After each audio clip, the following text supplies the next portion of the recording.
Helgi, þú hefst verið í þessum spórum áður. Hvernig þessi eitthvað öðruvísi en hinnir?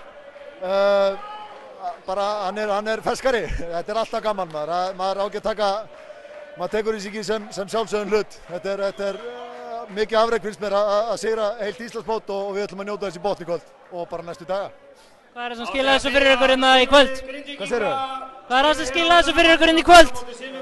Þetta var náttúrulega bara svona 50-50 leikur sko, og þeir voru að ná full mikið að sókna frákustum en við náðum einhvern veginn að loka á það og náðum bara að stoppa hann undir lokin og Darri setti risa þrist og Martin var stórkostlegur í fjórða og það bara einhvern veginn small undir lokin. Þetta var eitthvað aðeins erfiðar en í síðasta leik? Já, ég meina þeir eru ótrúlega gott lið en það eru tvöfaldir meistarar og byggameistarar þannig að þetta er bara hörku lið og við unnum á bara 50-50 leik. Ef eitthvað, hvað var ykkar helsta áhugjefni fyrir kvöldið? Já, bara raun og veru að þeir kemur aggressífur út og við myndum ekki taka jafn hart á móti þeim eins og á til að gerast þegar maður fyrir útivöll en við einhvern veginn náðum að vorum mitt á milli einhvern veginn fannst mér meirhlutan leiknum en svo til lokin kláruðu þetta, stigum upp og gera það sem þurfti.